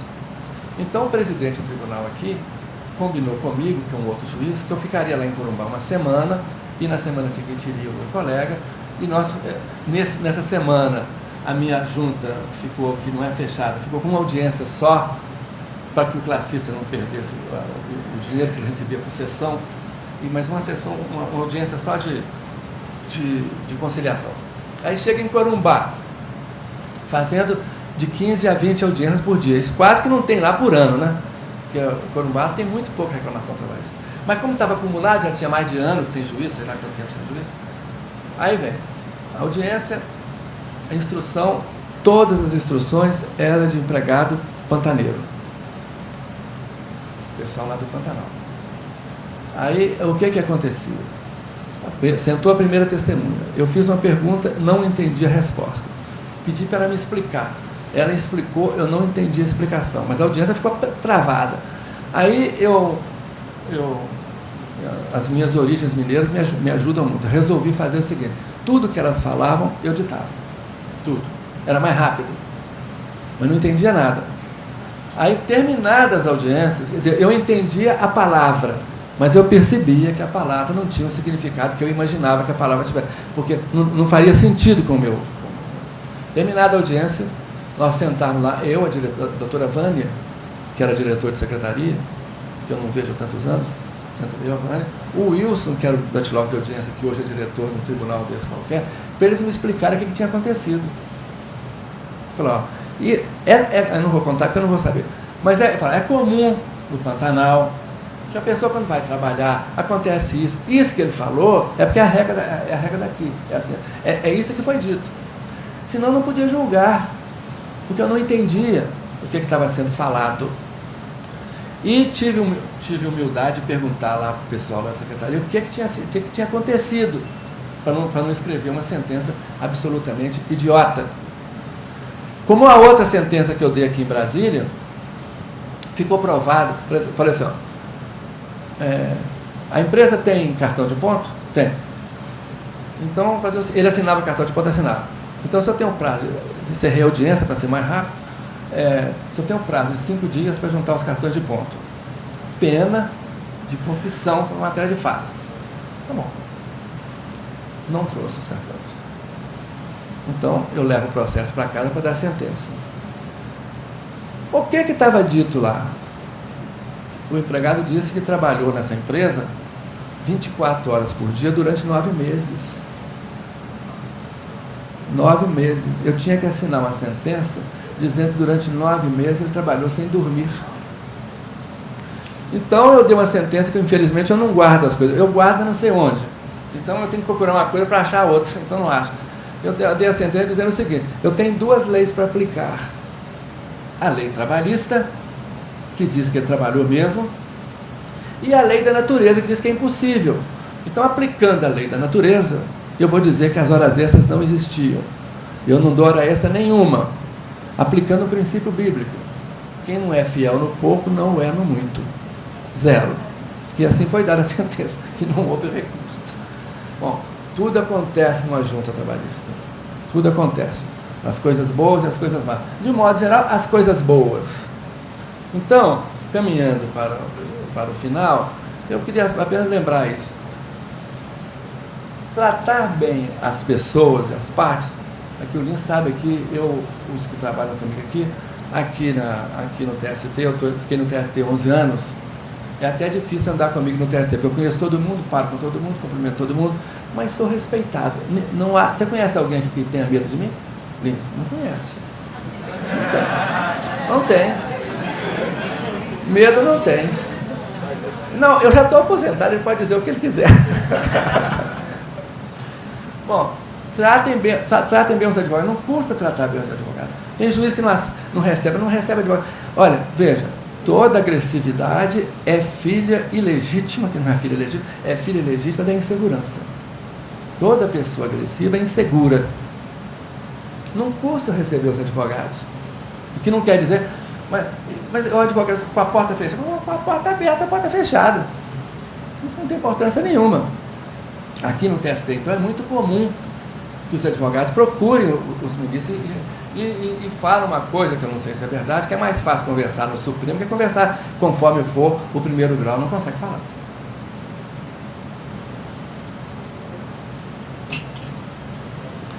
Tratem bem, por exemplo, quando a pessoa, vejam, o juiz precisa, e eu pratiquei isso muito, um certo complexo de superioridade, porque eu pratiquei muito tempo. Não é qualquer coisa que me atinge, não é.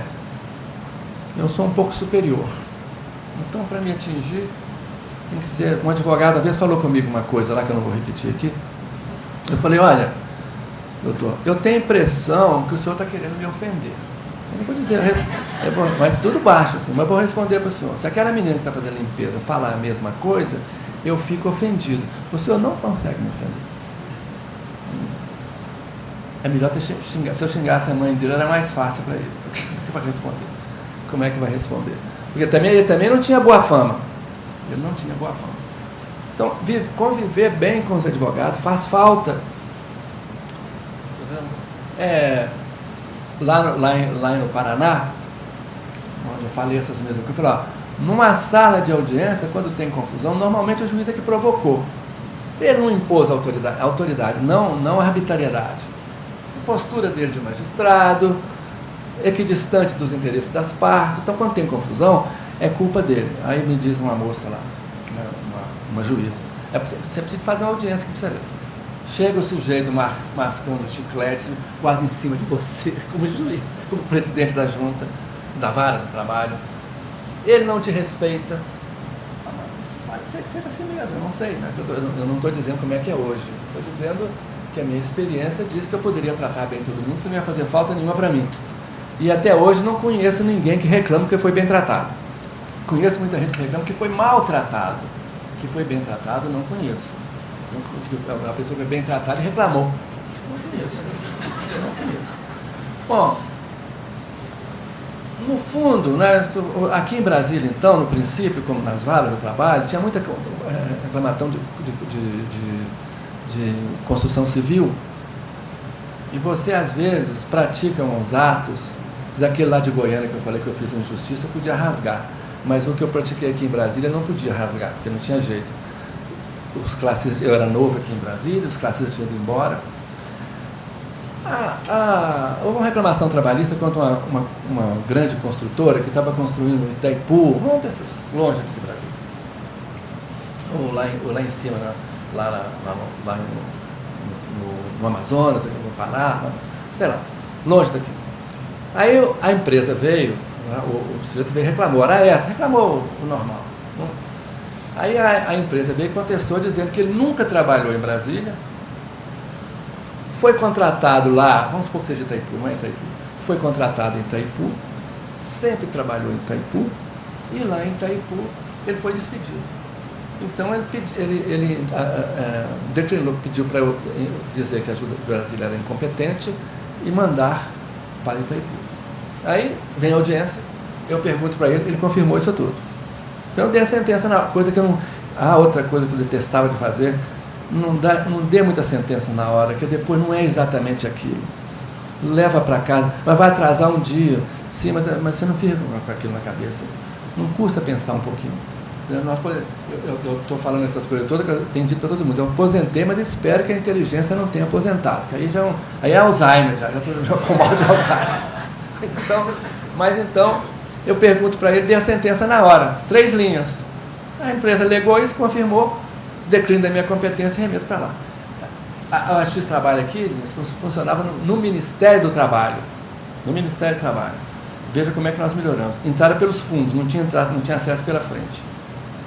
Não tinha toalete. Toalete era comum, que eu tinha masculino e feminino, mas enorme e sujo.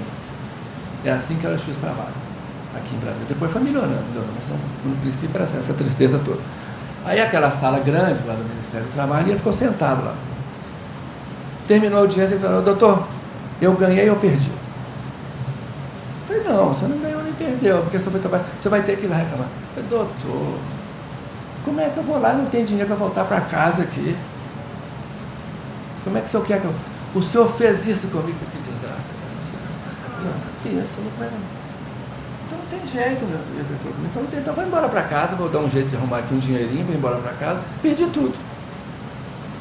Aí, veja que uma situação terrível, né? Aí, depois daquela audiência, nós éramos aqui 8 em Brasília. Nós nos reunimos aqui em Brasília, nós fizemos muitas reuniões aqui em Brasília para adotar procedimentos, não para julgar dessa maneira ou daquela, procedimentos, que facilitam muito também. E ficou estabelecido o seguinte: pergunta para ele, para a empresa, se ela publicou algum edital aqui. Publicou. Convite. Obra tal. Procurar fulano de tal. Então o primeiro contato dele foi em Brasília. Então o contrato de trabalho começou aqui. Então essa foi a última injustiça, porque eu lamento, mas eu não podia fazer nada. A parte assistiu tudo e foi embora. Os folgados, eu vou chamar a parte para falar que a sentença estava errada. Se fosse em Goiânia, né? Como é que eu vou fazer uma coisa dessa? E ficou assim. E mudamos. A partir de então. E não houve isso mais.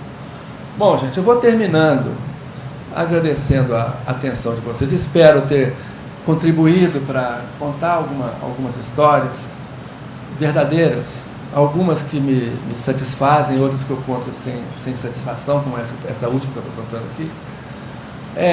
Ser tolerante.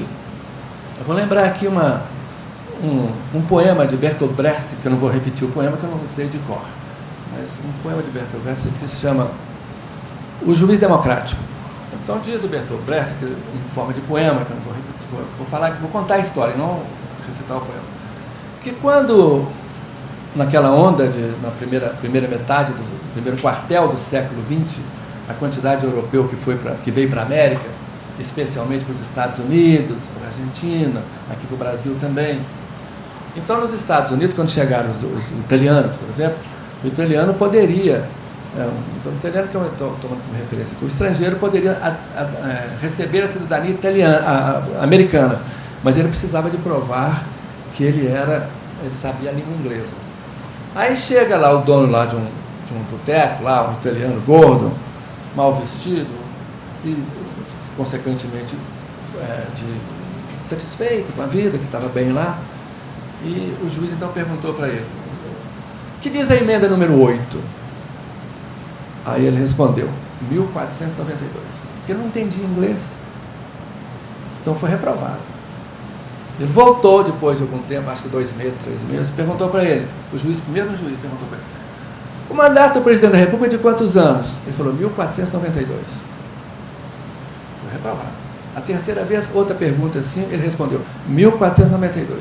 Aí o juiz procurou saber que homem que é esse. Aí falaram com ele: é ótima pessoa, ele é bom pai de família, ele está educando os filhos dele aqui, isso aí não consegue aprender inglês, não adianta como aprender. Então tá bom, voltou de novo. Aí perguntou para ele: quando foi descoberta a América? Ele falou: 1492. Está aprovado, pode dar para ele. É o juiz democrático, o juiz sensato, que é o que a gente precisa de ser. Com muita vontade de acertar, muito satisfeito com a profissão que nós escolhemos, com muitos recursos que hoje nós temos, que a magistratura tem. Temos problemas como estão acontecendo agora, esses problemas desses dias, que nos magoam a nós todos, mas é uma profissão ainda muito boa. Eu fiquei muito satisfeito de largar a minha advocacia rendosa, trocando por uma magistratura que não é rendosa, né? Nesse momento agora, a magistratura é mais ou menos como o Rio do Sertão, às vezes tem água, às vezes não tem. Então eu ameacei aposentar várias vezes por deficiência de vida, mas resistimos. Eu e muitos outros resistimos. Mas é uma profissão muito cativante, né? Sobretudo, e que a gente tem esse privilégio de poder decidir sobre a sorte dos outros, o que não é fácil. Na nossa área de direito do trabalho é mais fácil, porque de um modo geral está envolvido dinheiro, mas não só dinheiro. Está envolvido, às vezes, quando você está decidindo sobre a honra das pessoas, agora com a questão do dano moral. O dano moral, eu não cheguei a julgar nada do dano moral, que aqui no TST praticamente não se vai julgar dano moral. É muito difícil, porque é matéria de fato. Dificilmente será examinada aqui no TST. Mas o dano moral, uma ofensa produzida aqui em Brasília, não é ofensa no interior de Minas. Uma ofensa no interior de Minas pode não ser uma ofensa em Copacabana, em Ipanema. A vida é tão complicada que quando eu morava em Pedro Leopoldo, eu sou de outro, relativamente à maioria aqui, eu sou de outro século, e às vezes de outro milênio, que é mais distante ainda. A questão de comportamento humano é tão difícil que lá em Pedro Leopoldo, uma casa tinha piscina. Então, as mulheres podiam nadar se os homens não fossem. Se os homens fossem, as mulheres não iam. Mas essas mulheres que não nadavam lá, iam para o Rio de Janeiro. No Rio, elas estavam na praia, de maiô. Ou seja, conforme o lugar que você está, você fica condicionado pela realidade social. E por último mesmo, do juiz de trabalho, sobretudo hoje, se exige um conhecimento muito maior do que o direito de trabalho só. Um conhecimento da realidade brasileira. Se o direito do trabalho mudou muito, uma coisa não mudou: o sofrimento dos que trabalham. E que, como diz o ministro Carlos Aires Brito, do Supremo Tribunal Federal, que nunca foi juiz trabalhista, diz o Carlos Aires que ele gosta da justiça do trabalho, que é a única justiça que o empregado diz assim: eu vou buscar os meus direitos. É a nossa justiça. Vou buscar os meus direitos. E é isso mesmo. E que a gente seja fiel a essa ideia. Quer dizer, se o direito do trabalho, se as condições de trabalho mudaram, se hoje se fala que a globalização no Brasil é o que diz a Rede Globo. A Rede Globo diz, então a gente é a globalização, a gente repete. Né? Como a questão agora da emenda número 3, a questão dos PJs, né? que é um absurdo. Quer dizer, minha filha trabalhava numa empresa de publicidade, eu falei no encontro da Globo lá em Angra dos Reis. Então ela trabalhava numa empresa. Então, ao final do determinado dia, chega o dono da empresa e falou: amanhã vocês trazem a carteira, nós vamos dar baixa na carteira de vocês vão continuar trabalhando do mesmo jeito. É verdade que não tem 13º, não tem férias, não tem repouso semanal remunerado, mas também já está trabalhando, ainda quer isso tudo, é querer muita coisa. É mais do que isso. E agora não quer nem que o fiscal fiscalize. Então, se o direito de trabalho surgiu pela exploração do homem pelo homem, isso continua.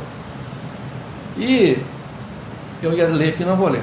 Eu não sei se está, não está. Eu vou mandar para vocês antes de vocês ir embora. Aqui um livro do Eduardo Cotturi, dizendo: o juiz não é a voz da lei.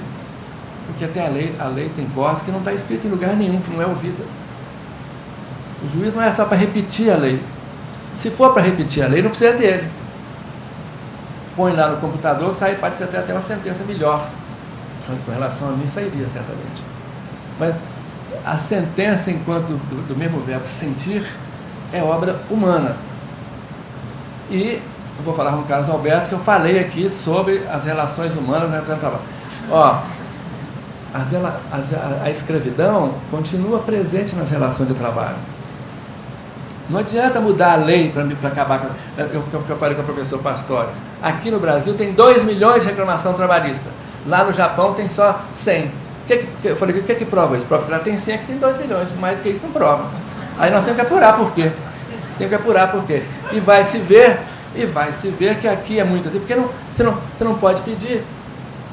Eu sou empregador, se você me pedir a mão, eu não dou, porque você vai querer o braço. Se eu der o braço, você vai querer o outro braço. Ou seja, está sempre desconfiado. Eu ia falar sobre São Bernardo, não deu tempo, mas uma outra oportunidade falaremos sobre São Bernardo. Então, muito obrigado a vocês.